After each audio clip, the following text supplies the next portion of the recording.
Hello दोस्तों, कैसे हैं सब। मेरा नाम है हिमांशु और मैं स्वागत करता हूं आप सबका आपके अपने चैनल कॉमिक वर्ल्ड पर। तो चलिए दोस्तों, शुरू करते हैं राज कॉमिक्स में परमाणु सीरीज़ की कॉमिक बारूद का खिलाड़ी, जो कि आतिशबाज का अगला भाग है। और इस कॉमिक की रिक्वेस्ट करी है मिस्टर अंकुर दास ने। तो चलिए शुरू करते हैं बारूद का खिलाड़ी।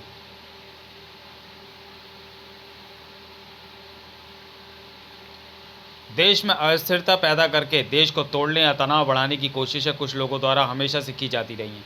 ऐसे लोगों को कानून व समाज ने एक नाम दिया है, आतंकवादी। ऐसी कोशिशें आज भी जारी हैं।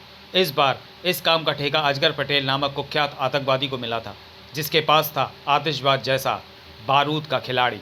लेखक तरुण कुमार वाई, सहयोग विवेक Mohan, Hanif Asar, pencilling Suresh Digwal, inking Manu, Vitthal Kamble, calligraphy T R. Azad, रंग टी.आर. आज़ाद, संपादक मनीष गुप्ता, जिसने परमाणु को फुलझड़ी बनाकर सुलगा डाला। अब तेरा क्या होगा परमाणु, यहाँ तक का कथानक आप पिछली कॉमिक्स आतिशबाज में पढ़ चुके हैं। अब आगे। सुलगती परमाणु फुलझड़ी से छूटते रंग बिरंगे झिलमिलाते सितारों की बरसात ने लोगों को रोमांचित कर दिया। अरे, ये इतनी बड़ी फुलझड़ी किसने जलाई है? दिवाली तो अभी दूर है और भारत ने कोई क्रिकेट मैच भी नहीं जीता। काश वो देख पाते परमाणु को, जिसकी जिंदगी हार की कगार पर खड़ी थी। भबक भबक कर सुलगती आग की भीषण गर्मी जब परमाणु की खोपड़ी तक पहुंची तो परमाणु की चेतना एक झटके के साथ वापस लौटी। ओह, ये क्या! मैं कहाँ और किस स्थिति में हूँ? फुलझड़ी छूटने की ये तेज़ आवाज़ कहाँ से आ रही है? मैं हिल नहीं पा रहा, मगर मेरी आंखें ऊपर से गिरती फुलझड़ी की चिंगारियों को साफ देख रही हैं। तो क्या ऊपर की तरफ फुलझड़ियाँ छूट रही हैं? उन फुलझड़ियों की ऊष्मा मेरे सिर तक पहुँच रही है, पर मैं अपने शरीर का कोई भी अंग हिला क्यों नहीं पा रहा? अगर गर्दन भी हिला पाता तो भी देख लेता कि आखिर मैं कैसी कैद में हूँ। और ऊपर से छूटती चिंगारियों का संबंध कहीं किसी मुसीबत तो नहीं है, क्योंकि मेरे सिर की ओर गर्मी लगातार बढ़ती जा रही है। मेरे हाथ बेल्ट तक पहुँच पाने में विवश है। तो मुझे अपनी बेल्ट में लगे वॉक्स एक्टिवेटर को एक्टिव करना होगा। उसके लिए मुझे केवल एक शब्द बोलना होगा, यानी ट्रांसमिट। ओह, मैं ट्रांसमिट क्यों नहीं हुआ?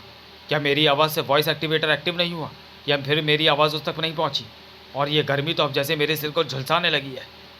ओह, कहीं मैं खुद ही तो फुलझड़ी बना हुआ नहीं छूट रहा। ज़रूर ऊपर से फुलझड़ी का मसाला जलता हुआ तेज़ी से मेरे सिर की तरफ बढ़ रहा है।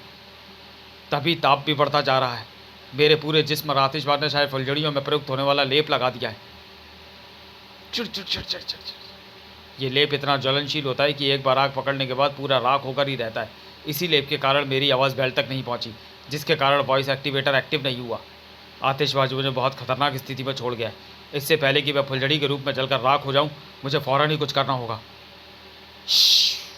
मेरा हाथ चूंकि मेरी बेल्ट तक पहुंच पाने की स्थिति में नहीं है, इसलिए बेल्ट से किसी भी प्रकार की मदद की उम्मीद को छोड़कर मुझे अपनी छाती को अपनी मैक्सिमम कैपेसिटी तक फुलाने की कोशिश करनी है। परमाणु ने पूरी ताकत से वायु को खींचकर अपनी छाती को फुलाना शुरू किया।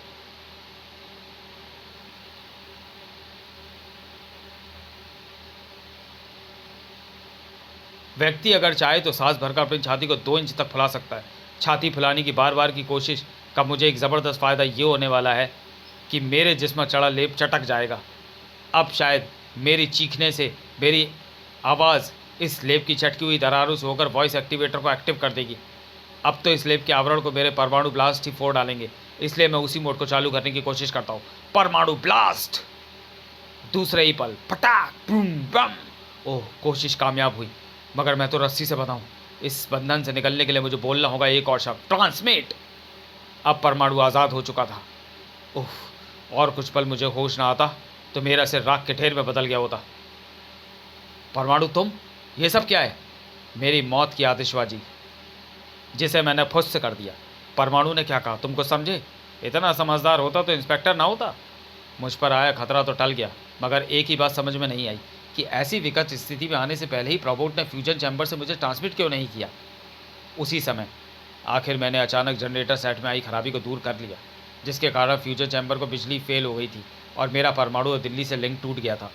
उस वक्त परमाणु मुसीबत में था और मैं उसे ट्रांसमिट करने वाला था। ओह, परमाणु मुसीबत से निकल गया है। प्रोबोट का स्वर परमाणु के जहन में कौंध गया। परमाणु, ओह प्रोबोट, तुम कहाँ थे? तो मैं नहीं मालूम मैं कितनी बड़ी मुसीबत में फंस गया था। पर प्रोबोट ने परमाणु को कारण बताया और मुसीबत के आखिरी पल तक भी जूझते रहने की क्षमता ऐसे ही अवसरों पर पैदा होती है। परमाणु, मुसीबत के हल के लिए हर संभव खुद ही चेष्टा करने वाले असली जुझारू इंसान होते हैं, और तुम भी हो। ओह, थैंक यू प्रबोध, इस बार तुमने मेरी मदद ना करके मेरी मदद की है, क्योंकि अगर तुम मुझे फ़ौरन ही ट्रांसमिट कर लेते तो मैं खतरे से निकलने की अपनी सभी क्षमताओं को कभी ना फर्क पाता। लेकिन अब तुमसे एक रिक्वेस्ट है, अपनी आंखें थोड़ी देर के लिए बंद कर लो प्लीज़, क्योंकि मेरी आंखें नीचे मौजूद अपनी ज़िंदगी की मंजिल को देख रही हैं। शीना, परमाणु, वैलेंटाइन डे पर तुम्हारे लिए सब कुछ खास नहीं ला सका, लेकिन मैं समझता हूँ कि तुम्हें दिया गया मेरा कोई भी तोहफा तुम्हारा स्पर्श पाकर खास हो जाएगा। खास तो वो तुम्हारा स्पर्श पाकर हो गया है परमाणु। जानते हो, आज सुबह से सिर्फ तुम्हारी उड़ने की सरसराहट सुनने को बेचैन थी मैं परमाणु। मुझे पूरा विश्वास था तुम आओगे, और वो देखो कैसा संयोग है, उधर घड़ी की सुई आपस में मिल रही है और इधर हम।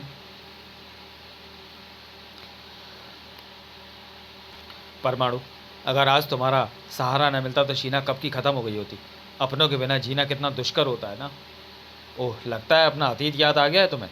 याद नहीं आया परमाणु, क्योंकि मैं तो उसे कभी भूल ही नहीं। मेरी आंखों के पर्दे पर आज भी वो खौफनाक दृश्य किसी फिल्म की तरह चलने लगते हैं। शिवा काशी की पटाखा फैक्ट्री की वो आग आज भी मुझे दहला जाती है परमाणु, जिसमें मेरे मम्मी पापा काम करते थे। लाल पटाखों की एक लड़ी ही सुलगा दी जाए तो कानों पर हाथ रख लेने पड़ते हैं, मगर उस दिन तो सैकड़ों लड़ियाँ छूटी और ताबड़तोड़ छूटी। किसी के पास कानों पर हाथ रखने का वक्त तक ना था, क्योंकि हर कोई अपनी जान बचाने के लिए भाग रहा था। देश की सबसे बड़ी पटाखा फैक्ट्री की आग ने सभी के होश उड़ा दिए। हाइड्रो, सुतली बमों और एटम बमों के धमाके कानों को जैसे बहरा किए दे रहे थे। दिवाली के पटाखों लेने मैं भी उस दिन मम्मी पापा के साथ वहाँ आ गई थी। आग व पटाखों से मची भगदड़ ने मुझे उनसे अलग कर दिया। आग लगी ही थी तब मैं बुरी तरह डरकर चीखने लगी, मम्मी पापा, शीना शीना। पापा मुझे बचाने के लिए आगे बढ़े, मगर एक रॉकेट उनकी कनपट्टी पर टकराकर फटा। श्यूं बूम। न जाने कितने हवाई पटाखे मम्मी पर और उनके इर्द गिर्द आकर फटे। श्यूं बूम। आ उफ, ना जाने कैसा जलजला आ गया था। धूल और पटाखों की धूम धड़ाम, आग, चिंगारियां, दम घोट देने वाला धुआं, लगा जैसे वो सब विस्फोट मेरे दिमाग में ही हो रहे हों। मेरा दिमाग जैसे सुन्न होने लगा। मैं पागलों की तरह चीखती चली गई, आ आ। उस वक्त दहशत की एक अजीब सी बिजली मेरे जहन में होकर मेरे पूरे शरीर में कौंध गई। जिस्म का रोया रोया खड़ा हो गया। फिर मुझे नहीं पता चला कि मैं कब होश खोकर वहाँ गिर पड़ी। होश आया तो मैं हॉस्पिटल में थी। मम्मी पापा कहाँ हैं? मेरे मम्मी पापा? रिलैक्स बेबी, वे सही सलामत है। आओ मैं तुम्हें उनसे मिलवाऊँ। मेरे मम्मी पापा बुरी तरह से घायल इमरजेंसी वार्ड में पड़े थे, जहाँ मुझे जाने की इजाज़त नहीं दी गई। मैं बुरी तरह रो पड़ी थी। अपने मम्मी पापा के पास जाने की ज़िद कर रही थी। मुझे अंदर जाने दो please. No, please no. Ward boy के शिकंजे से छूट निकली मैं, और प्लीज़ नो नो।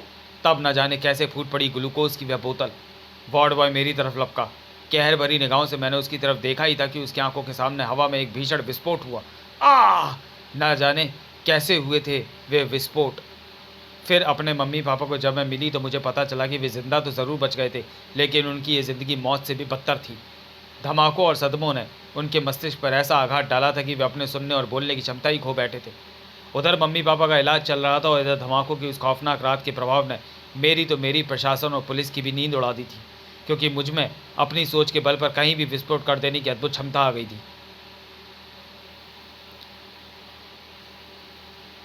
एक विनाशकारी शक्ति मेरे जहन में जन्म ले चुकी थी, जो वैज्ञानिकों के लिए एक अजूबा और हैरत अंगेज थी। यह सच्चाई है कि दिमाग के करोड़ों न्यूट्रॉनों में इतनी बिजली होती है कि उससे एक बल्ब जलाया जा सकता है। पटाखों के धमाकों की दहशत ने इसके मस्तिष्क के न्यूरॉनों को इस कदर एक्टिव कर दिया है कि बहुत ज़्यादा एनर्जी प्रोड्यूस करने लगे हैं। इसमें पैदा हुई यही एनर्जी इसकी सोच के मुताबिक विस्फोटों का कारण बन रही है, और ठीक टारगेट पर विस्फोट करने के लिए उस एनर्जी को इसकी टेलीपैथी पावर मदद करती है। वैज्ञानिकों को उस अद्भुत लड़की पर और ज़्यादा शोध की ज़रूरत पड़ेगी। मुझे एक रक्षा कवच में कैद करके विज्ञान भवन में कैद कर दिया गया, जहाँ से मुझे अजगर पटेल नामक एक अपराधी किडनैप करके ले गया। हेलो बम, हम तुम्हें लेने आए हैं। और फिर मुझे तुमने उस जालिम की कैद से निकाला परमाणु।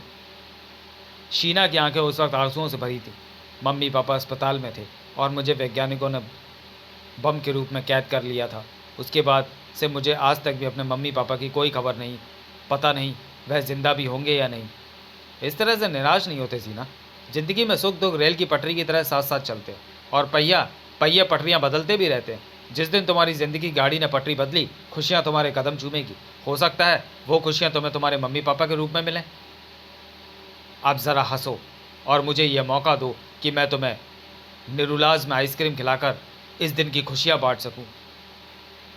एक रहस्यमय मुस्कान इधर अजगर पटेल के भी होठों पर खेल गई थी। दिल्ली के 2 छोटे प्रत्याशियों को तो तुमने ख़त्म कर दिया। 2 महत्वपूर्ण क्षेत्रों में अब चुनाव अनिश्चित समय के लिए टल गए हैं, क्योंकि किसी भी प्रत्याशी की मौत हो जाने पर उस क्षेत्र में चुनाव रोक दिए जाते हैं। अजगर पटेल, अब वायदे के मुताबिक तुम मुझे वो नाम बताओ जो शिवाकाशी पटाखा फैक्ट्री में आग लगने की मुख्य वजह था, जिसके कारण मेरा घर परिवार उजड़ गया। क्लिक। ज़रूर। तो फिर सुनो आतिशबाज, उसका नाम है परमाणु। क्या? हाँ आतिशबाज, तुम्हारे परिवार की बर्बादी का इकलौता कारण है परमाणु। कैसे? तुम जानते हो कि शिवाकाशी पटाखा फैक्ट्री में पटाखों के निर्माण की पूरी यूनिट का चार्ज मेरे भाई कोबरा पटेल के हाथों में था। गुड। इस साल पिछले साल से 2 गुना पटाखों की मांग मुझे पूरी करनी है। कोबरा उस वक्त अपने गोदाम को चेक करने पहुंचा ही था कि कोबरा पटेल, तुम्हारा खेल खत्म हो गया। कौन? वह आवाज़ सुनकर मेरा भाई बेइंतहा चौंका। उसके सामने परमाणु था। परमाणु तुम? और ये तुम क्या कर रहे हो? मेरा कौन सा खेल खत्म हो गया? इतने भोले ना बनो कोबरा पटेल। मेरे पास पक्के सबूत है कि तुम यहाँ सिर्फ आतिशबाजी ही नहीं बनाते बल्कि आतंकवादियों के लिए बम भी बनाते हो, और मैं जानता हूँ वो बम इस वक्त भी इसी गोदाम में रखे हैं। या तो तुम शराफत से मुझे उन बमों तक ले चलो और ख़ुद को मेरे सुपुर्द कर दो, वरना आज मैं तुम्हारी इस फैक्ट्री को राख का ढेर बना दूंगा। तो तुम ऐसा नहीं कर सकते परमाणु। तुम्हारी इन्फॉर्मेशन झूठी है, किसी ने तुम्हें बरगला दिया है। तो तुम ऐसे नहीं मानोगे। परमाणु जो करने जा रहा था वो बेहद खतरनाक था। मेरा भाई बाज की तरह उस पर झपटा। थम! मैं तुम्हें ऐसा नहीं करने दूंगा परमाणु। यहाँ हज़ारों मासूम लोग मारे जा सकते हैं। लेकिन परमाणु के एक शक्तिशाली प्रहार ने उसे दूर उछाल फेंका। थूम! आज के बाद तुम्हारी फैक्ट्री यहाँ ना बम बनाएगी और ना आतिशबाजी। मेरे भाई के देखते ही देखते परमाणु ने लाइटर से वह अनार सुलगाकर आतिशबाजियों के बीच फेंक दिया। नहीं! उसके बाद परमाणु वहाँ ना रुका। भीषण ढंग से फटती आतिशबाजियों के बीच मेरा भाई भी खड़ा ना रह सका। उस आग में पूरी फैक्ट्री की तबाही निश्चित थी। बर्बादी मेरे भाई पर अठास लगा उठी थी। मेरा भाई उस आग में जल मरा और मैं परमाणु के प्रति गुस्से की आग में जलता हुआ और ईमानदारी का यह हश्र देखकर अपराध की दुनिया में प्रवेश कर गया। फिर जब मुझे तुम्हारे बारे में पता चला तो मैं तुम दोनों को हॉस्पिटल से अपने साथ ले आया। तुम दोनों उस हादसे में न सिर्फ अपनी बेटी को खो चुके थे बल्कि गूंगे और बहरे हो गए थे। तुम हर तरह की आतिशबाजी बना लेने में एक्सपर्ट थे। मैंने तुमसे आतिशबाजियाँ ही बनवाई, मगर इस बार वे आतिशबाजियाँ दिवाली पर फटने के लिए नहीं थी बल्कि परमाणु के शहर में तबाही मचाने के लिए थी। तुम्हारी पत्नी अपनी बेटी के खो जाने के सदमे में कभी नहीं उभर पाई और एक दिन उसका देहांत हो गया। मैं तुम्हें परमाणु के बारे में तुरंत बता देता, मगर पहले मैं तुम्हें परमाणु से टकरा लेने के लायक बना देना चाहता था और उसके लिए मुझे वक्त की ज़रूरत थी। और आज मैंने तुम्हारी बर्बादी के असली जिम्मेदार का नाम तुम्हें बता दिया। आतिशबाज, ये सुपर हीरो मात्र दिखावे के लिए जुर्म से लड़ाई का नाटक करते हैं, लेकिन असल में तो ये बड़े बड़े गैंगस्टरों से पैसा खाते हैं। उन लोगों को मार कर पकड़ कर वाहवाही लूट लेते हैं जो इन्हें पैसा देने से मना करते हैं। आतिशबाजियों के इस खेल में 2 बार परमाणु मेरा रास्ता काट चुका है, मगर अगर मुझे पहले ये सब पता होता तो मैं उसके खून की बारिश पूरे दिल्ली पर करता। मगर अब तो देर हो चुकी है। परमाणु तो अब तक राख का ढेर बन भी चुका होगा। ये तुम्हारा वहम है।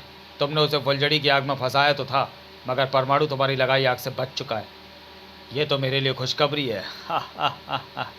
आज मैं उसकी सांसों में बारूद भर दूंगा, उसके जीवन के अध्याय को धमाकों से मिटा दूंगा। विसर्जन के लिए उसकी अस्थियां भी नहीं मिलेंगी।